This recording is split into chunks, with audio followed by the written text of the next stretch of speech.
Apa yang ingin kita bahas? Diskusi kita pelan-pelan. Apa yang menjadi Bang Grunda Delima di dalam hatinya? Rasa iba terhadap kalian. Itu aja yang ada. Rasa iba kenapa? Karena kami diselamatkan. Justru karena itu.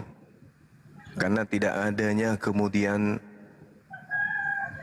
unsur keselamatan bagi orang-orang Kristen, baik di dalam Al-Quran maupun di dalam kitabnya Kristen itu sendiri.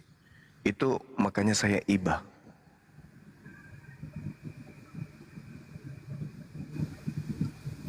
Masa sih?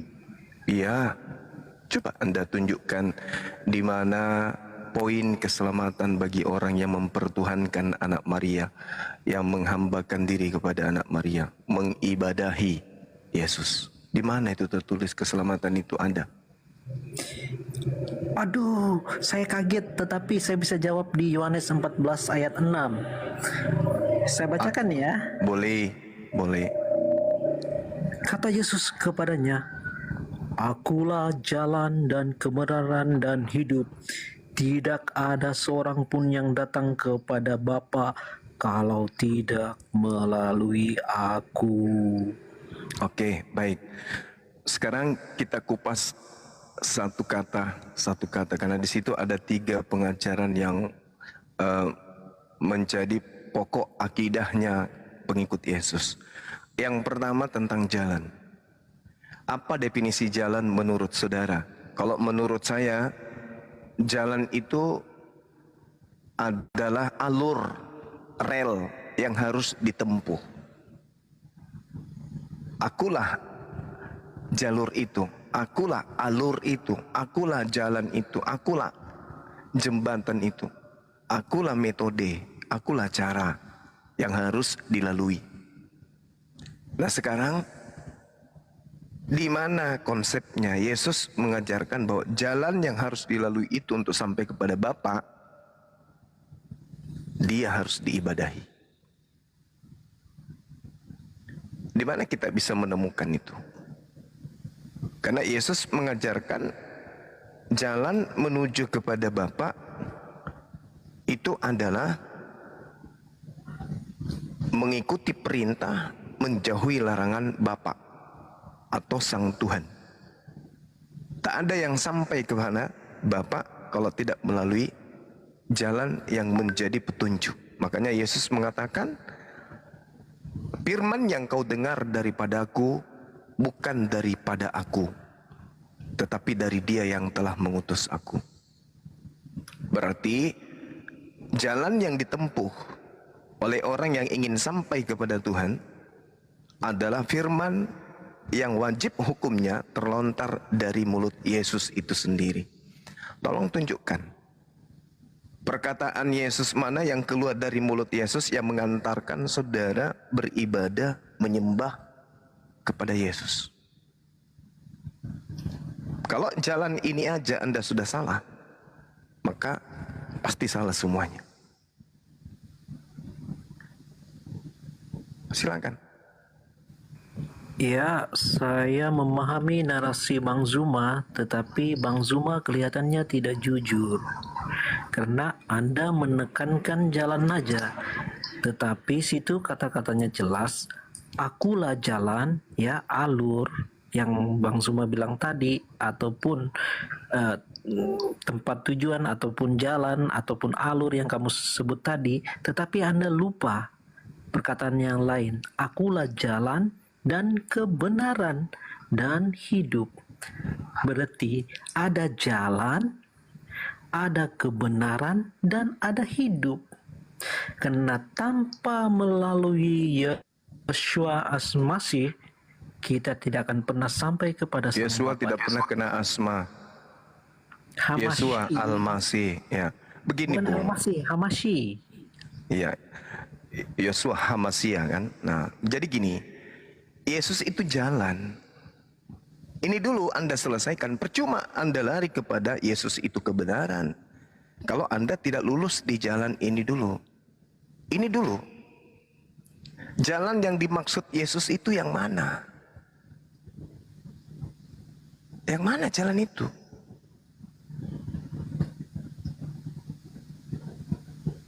Beribadah menyembah dirinya, mana dalilnya? Sementara Yesus mengatakan jalan yang ditunjukkan Yesus ketika ditanya, "Guru, perbuatan baik apakah yang harus kuperbuat untuk memperoleh hidup yang kekal?" Hidup kekal berarti sudah sampai kepada Bapa. Nah, jalan yang ditunjukkan Yesus apa?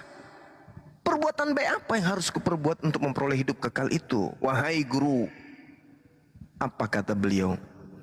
Jangan membunuh. Ini yang pertama. Jangan membunuh.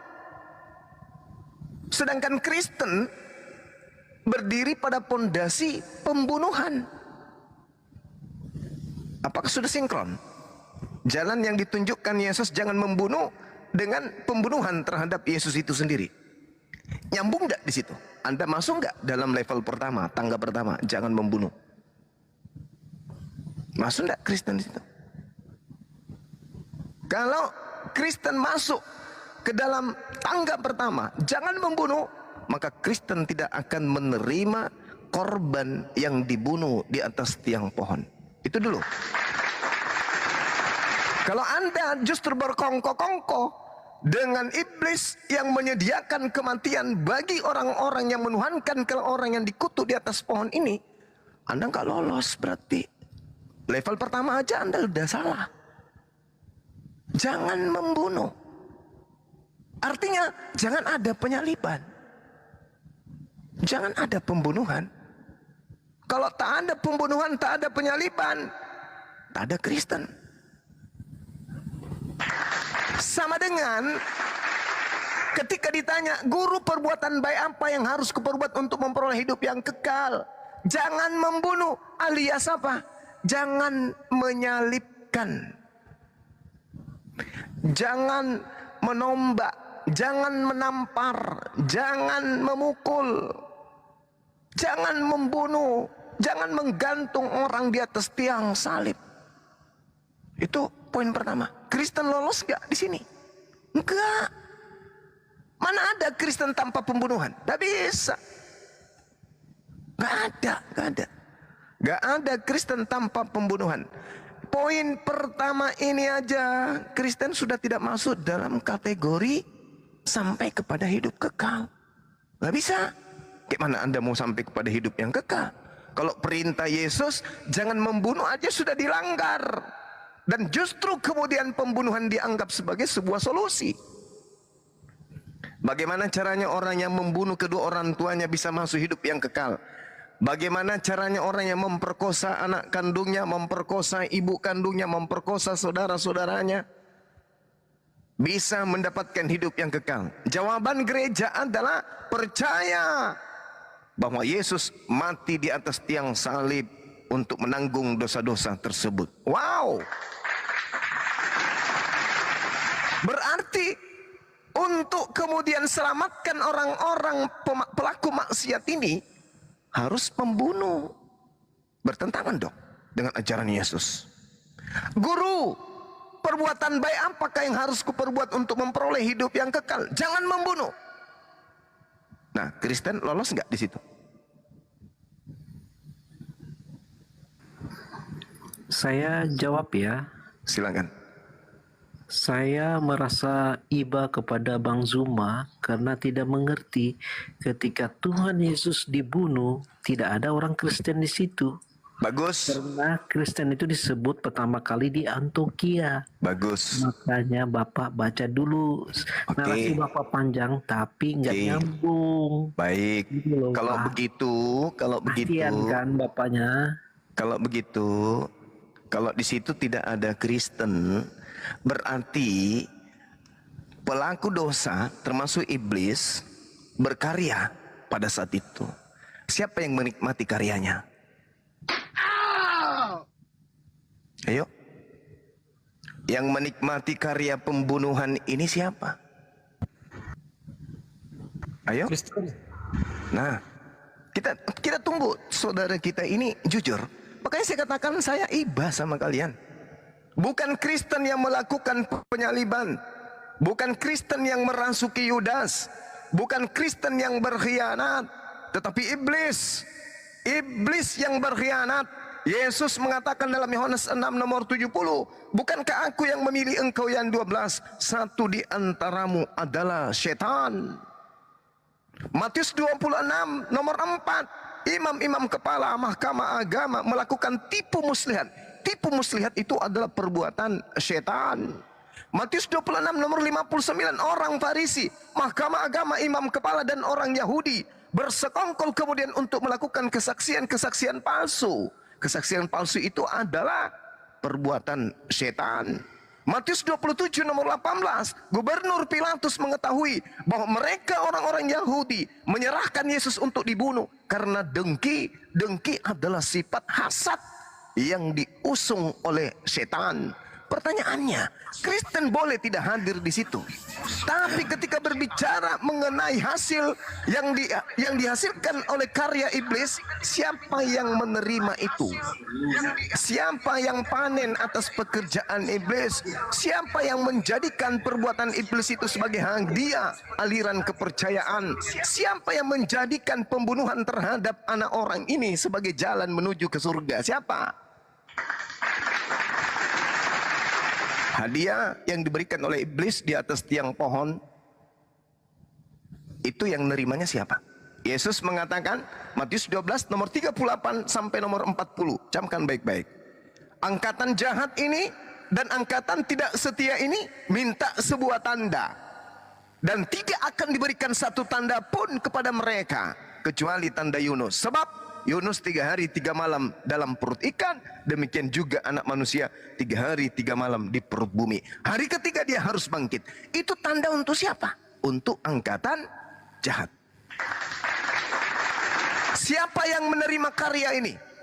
Pembunuhan ini? Yang beriman, yang percaya bahwa anak manusia bangkit pada hari ketiga. Itu siapa? Siapa? Karesteng. Ada tisu nggak? Ya, sekali lagi saya merasa iba kepada Bang Zuma karena tidak mengerti apa yang dia paparkan. Ya, kalau cuma berkata seperti itu, ya itu ibaratkan boneka dikasih baterai di remote dan disetting perkataannya peduli amat dengan apa yang ada di sekitar. Sekarang begini, Yesus mengatakan bahwasanya ketika ditanya, Guru, perbuatan baik apa yang harus kuperbuat sehingga aku masuk ke dalam surga? Yesus mengatakan jangan membunuh. Lantas Anda mengatakan, oh bukan Kristen yang membunuh. Oke, itu sama halnya Yesus mengatakan jangan mencuri. Lalu Kristen mengatakan, oh tidak ada Kristen di situ, Kristen tidak mencuri. Tapi Kristen ini adalah orang yang memakan hasil curian. Bukan orang Kristen yang mencuri, tetapi orang Kristen yang makan hasil curian. Beda atau sama? Kalau ada pencuri, ada penada, sama nggak posisinya? Boleh saya tanggapi sebentar, Bang? Sabar dulu, sabar. Sama nggak posisinya? Mencuri motor dengan penada. Oke, Kamu, ya. kamu mencuri ya, aku yang beli. Kamu yang membunuh, aku yang menuhankan. Sama nggak posisinya? Sama. Ente nggak bisa. Sekarang 12 ya. Ya, silakan. Oke. Kita baca ya. Ya, ayat baca. 1. Pada waktu itu, pada hari Sabat, Yesus berjalan. Satu perikop yang terkait dengan tanda Yunus aja, nggak usah melebar ke apa. Betul. Ya, Silakan. Yesus berjalan di ladang karena lapar muridnya. Melihat itu berkatalah orang Farisi.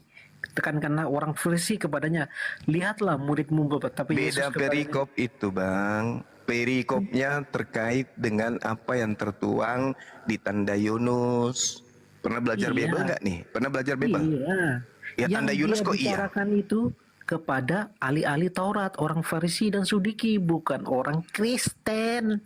Gimana sih Bapak ini? Oke. Ini adalah ahli Taurat dan orang Farisi. Sekarang Paulus ini ahli Taurat, orang Farisi bukan? Iya. Oke, bagus. Oke, dan iya. Sekarang yang mengajarkan kemudian ente 13 buku itu Paulus atau bukan? Paulus. Lalu kenapa Anda mengatakan di situ bukan Kristen? Di dalam Kisah Pewarta 24 nomor 5, Paulus ini adalah tokoh Kristen. Betul.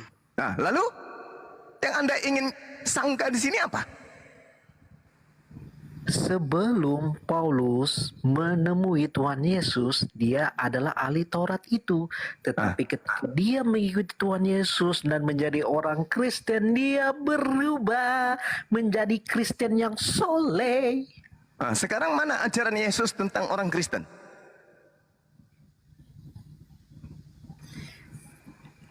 Matius 28 ayat 19, pergilah ke seluruh dunia dan jadikanlah semua menjadi muridku. Apa arti Kristen?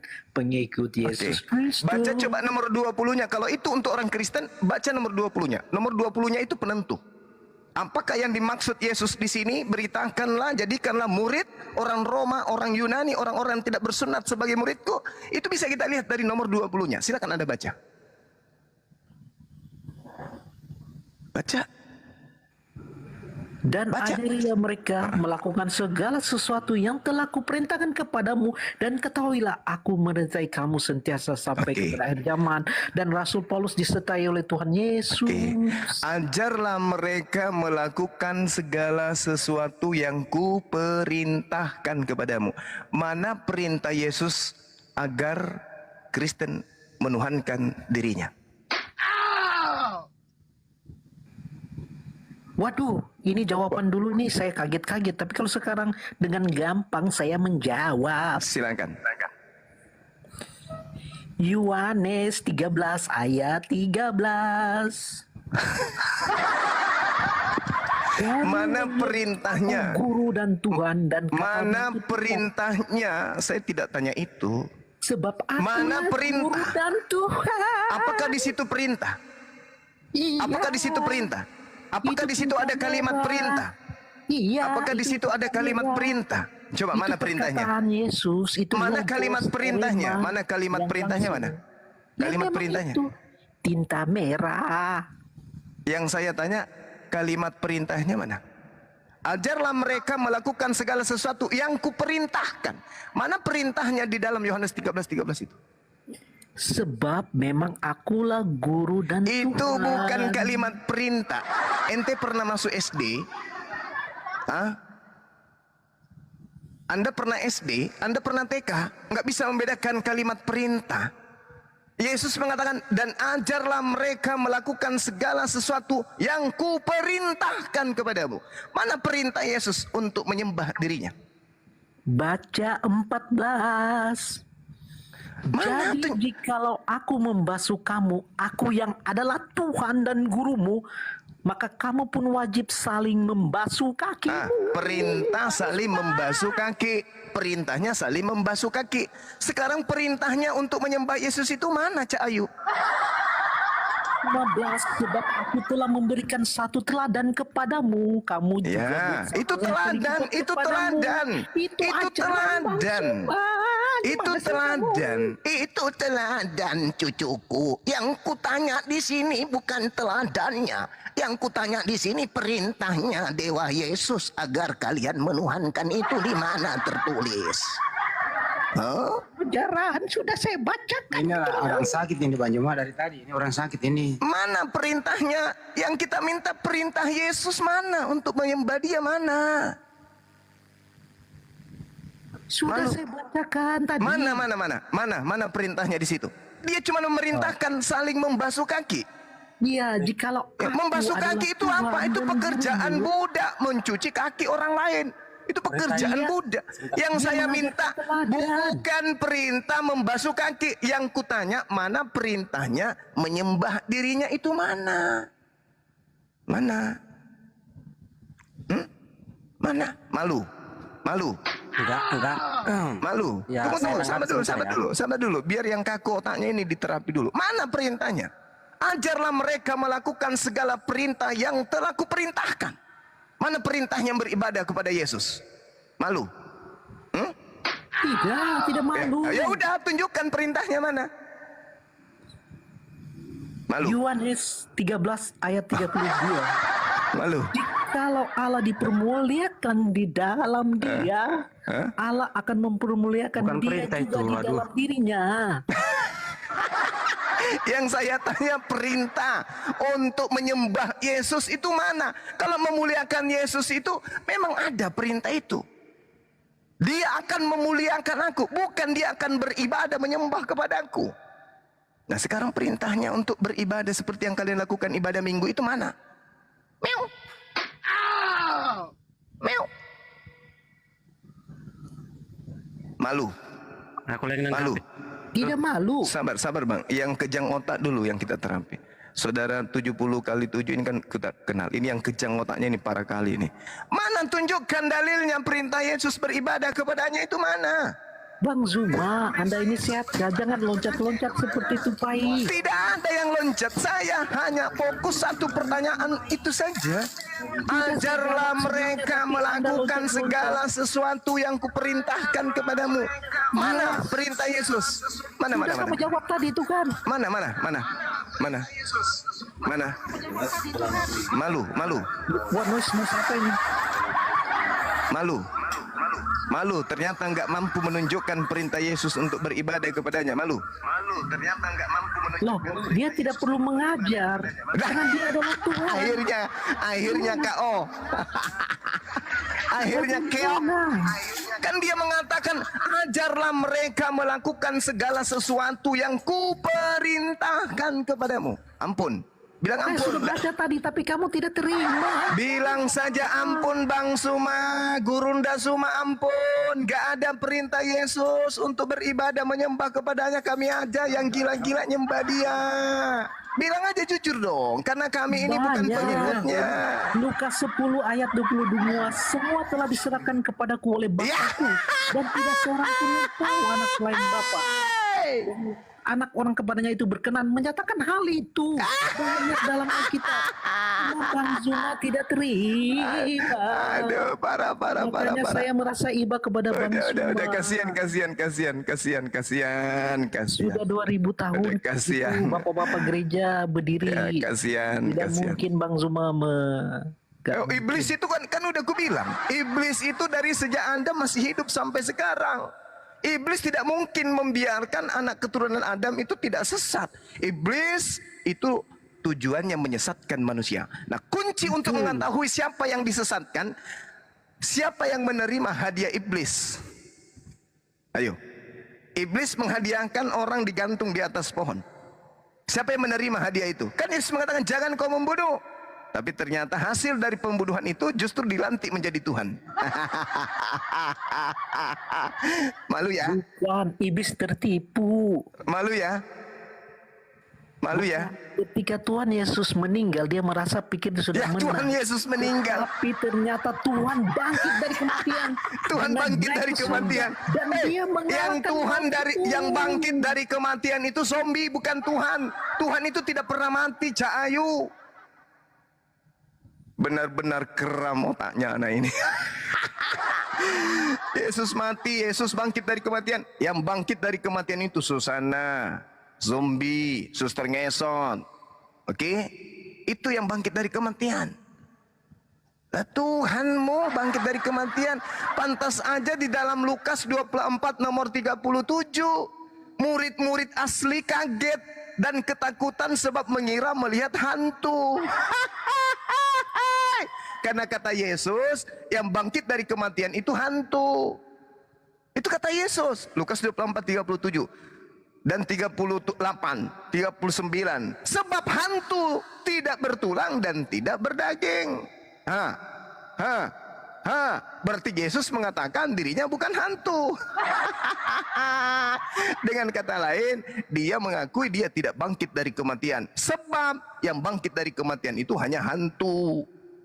Paham? Makanya saya kesian Bang Zuma baca Ya. di Yohanes 20 Loncat kemana-mana. ayat 27. Loncat Kemudian ia kemana-mana. berkata kepada Thomas, Loncat taruhlah kemana-mana. jarimu di sini dan lihatlah tanganku. Ulurkan tanganmu dan cucuk ke dalam lambungku dan jangan engkau tak percaya lagi, melainkan Bahwa? percayalah Thomas Di mana menjawab di situ? dia, Di mana di "Dia situ dikatakan, Tuhanku jangan dan kau percaya Allahku." bahwa aku inilah yang bangkit dari kematian itu. Mana dalilnya? Dan Thomas menjawab, Hah? "Ya Tuhanku dan Allahku." Kata Yesus dan Thomas kepadanya, di sana, ketika Thomas ketakutan, Yesus meyakinkan dia, "Hei, aku bukan hantu, aku gurumu Yesus, anak Maria, aku manusia bukan hantu." Pandai-pandaian merubah ajaran orang. Itu ajaran Yesus itu sama murid-muridnya. Ketika Thomas ketakutan, mengira melihat hantu, apa kata Yesus? Pegang aku, cucuk tanganmu ke sini. Ini aku bukan hantu, aku Yesus. Adakah padamu makanan? Kalau kamu anggap aku hantu, sini, ada nggak makanan? Biar aku makan. Dikasih ikan goreng. Pertanyaannya, Yesus makan ikan goreng untuk membuktikan dirinya bukan hantu, atau membuktikan dirinya Tuhan? Iya, dia membuktikan apa? bahwa dia Bahwa? itu Tuhan. Karena hantu tidak mungkin makan, Bang Juma. Yesus makan ikan goreng untuk membuktikan dirinya bukan hantu, Cak Ayu. Cerita dongeng mana yang hantu bisa makan? Nah itu justru itu, makanya Yesus mengatakan cerita dongeng mana hantu bisa makan. Nah nih aku makan, membuktikan bahwa aku bukan hantu. Kamu manusia hakikatnya, belum pernah mati. Ya, kasihan para memalukan Kristen lain ini. Jadi di sini sudah 3-0 ya. Pertama terkait kemudian ketika Yesus, Anda mengatakan jalan, Yesus itu jalan. Jalan yang diajarkan oleh Yesus, jangan membunuh. Ternyata agama Anda, aliran kepercayaan yang bernama Kristen ini percaya kalau Yesus itu kemudian dibunuh untuk keselamatan. Padahal Yesus mengajarkan untuk sampai ke surga jangan kau membunuh. Itu satu. Yang kedua, ketika saya tanya, ketika Anda mengatakan Yesus itu untuk Anda, ternyata Yesus mengatakan di Matius 28 nomor 20, ajarlah mereka untuk melakukan segala sesuatu yang kuperintahkan. Anda loncat sana sini. Ketika ditanya, mana perintah Yesus yang kalian praktekkan di gereja menyembah anak orang? 2-0, Anda tak mampu menunjukkan itu. Loncat lagi Anda kemana-mana. Maka terakhir kutanya, apakah Yesus makan ikan goreng untuk membuktikan dirinya Tuhan atau membuktikan dirinya bukan hantu? Anda sendiri yang menjawabnya. Yesus makan ikan goreng untuk membuktikan dirinya bukan hantu. 3-0.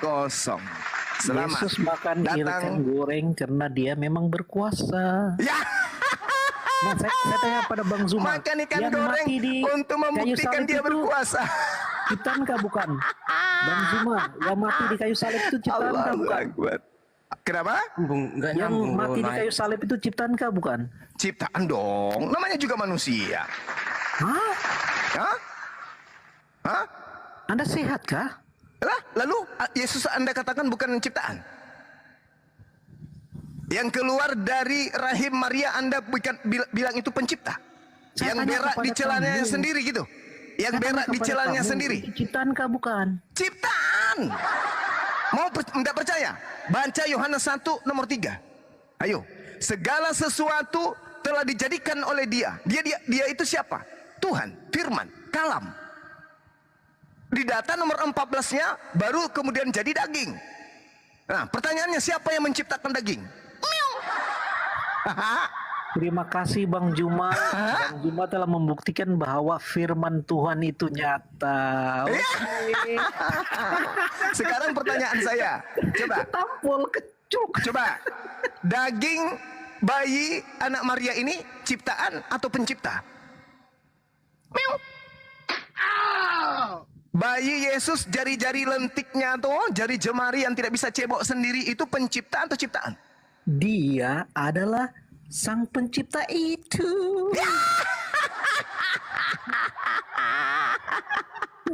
Berarti Sudah kamu jawab tadi. kalau bayi Dengan Yesus sang itu Bapa. adalah dengar kalau bayi Tidak. Yesus itu adalah pencipta, sekarang pertanyaannya tua mana bayinya Maria dengan Maria? Tua mana? Meow. Tua mana? Ya, antara Maria dengan bayinya Maria. Tua mana? Jelas saja pencipta yang lebih tua, kan dia kekal. Oh, berarti lebih tua bayi Yesus daripada ibunya. Ya, dia adalah firman sang Bapa. Saya itu yang tidak kekal. tanya itu. Saya tidak tanya. Saya tanya, apakah bayi Yesus lebih tua dari ibunya? Saya sudah mengatakan kekal, kamu mengerti arti kekal? Yang saya tanya bayi yang menangis. Lukas Iya, saya sudah 27 mengatakan nomor dia adalah 11. kekal. Berarti pencipta netek ke ibunya. Gitu. Hmm? Jadi menurut kamu Bunda Maria itu ciptaan kah bukan? Menurut kamu Bunda Maria itu ciptaan kah bukan? Jadi lebih tua bayi daripada ibunya. Ya saya tanya kepada kamu, Bunda Maria itu ciptaan kah Lebih bukan? tua bayi daripada Maria. Saya sudah mengatakan dia kekal. Saya tidak tanya kalau dia kekal itu kenapa dia jadi mayat. Ada-ada aja. Sekarang pertanyaan Siapa saya. bilang dia jadi mayat selamanya? Dia disuntik sekarang, bro. Nggak jelas. Aduh, saya ini tadinya tisu untuk nangis. Ternyata saya butuh tisu karena air mata saya tertawa terus keluar dia. Bukan, saya itu Kupikir menangisi tadinya kamu, Bang ini Zuma. cuma stadium 5. Ternyata ini Iya. sudah terakhir dia stadiumnya ini. Sikit lagi dia masuk rumah sakit jiwa. Sebenarnya saya menangisi kamu. Saya dia butuh Sekarang tisu. Anda ditertawakan dan akan banyak orang yang mualaf dari Kristen karena Anda mengatakan Maria lebih muda daripada anaknya. Bayi Yesus yang berak di celana, yang pipis di celana ternyata lebih tua dari ibunya. Hei, tidak salah Al-Quran saya mengatakan kalian itu orang tak berakal. Hei, baca Kolose 1 ayat 5. Kolose Hei. itu apa? Apa itu Kolose? Apa itu Kolose? Hah? Kolose itu apa? Surat jemaat. Surat siapa? Suratnya siapa? Kolose 1 ayat Hati Kolose. 15, 16, 17. Aduh, parah. Baca dong. Apa itu Makanya Kolose? jangan Kutanya dulu. ketawa Apa dulu. itu Kolose? Apa itu Kolose? Kolose adalah surat Paulus kepada jemaat Untuk? di Kolose. Untuk di Kolose. Ada nggak surat Yesus yang seiram perkataan Yesus yang seirama dengan surat Paulusmu itu? Ada nggak? Bacalah ayat 15, 16, 17. Bacalah. Jadi Anda mengatakan malam ini bayi Yesus yang berak di celana itu, yang tidak bisa cebok sendiri itu lebih tua dari ibunya. Hanya orang gila yang bisa menjadi penganut agama Kristen. Saya Oke? bacakan kamu agar jangan ada dusta di antara Hanya kita. orang gila yang bisa memahami ajaran kau itu. Hanya orang gila yang tidak berakal sehat yang bisa kemudian memahami agama Anda itu. Aliran kepercayaan bayi lebih tua dari ibunya hanya dianut oleh agama warisan penjajah Belanda. Selesai kita. Dia Oke? mengatakan kita gila, Udah, tetapi sudah. pencipta Anda penemuan itu memalukan orang Kristen lain. Anda memalukan Kristen lain dengan mengatakan yang kasihan. anak Maria lebih tua dari Maria. Udah. Anda turun dulu, turun. Anda cari pendeta, jilat anusnya. Mudah-mudahan dengan Anda menjilatnya Anda bisa waras sedikit. Turunkan host. Ini akan menghancurkan gereja kalau dia masih di sini. Bagus. Assalamualaikum. Waalaikumsalam warahmatullahi wabarakatuh. Maaf ya teman-teman Kristen, sebenarnya saya mengajak saudara tadi ini untuk diskusi baik, memberikan edukasi, memperlihatkan kemudian jati diri wibawa agama Kristen, aliran kepercayaan bernama Kristen ini, tapi ternyata seperti yang Anda lihat dan Anda saksikan sendiri, dia mengakui bahwa bayi Yesus lebih tua daripada ibu yang melahirkan dirinya. Saya sebenarnya tak mau tertawa, tetapi karena sedih sekali maka mau tidak mau kita harus tertawa. Karena Silakan. lucu. Assalamualaikum warahmatullahi wabarakatuh. Waalaikumsalam warahmatullahi wabarakatuh. Allahu Pandi, Akbar. Bang Pandi. Saya bikin kopi dulu, silakan Bunda. guru-guru saya silakan.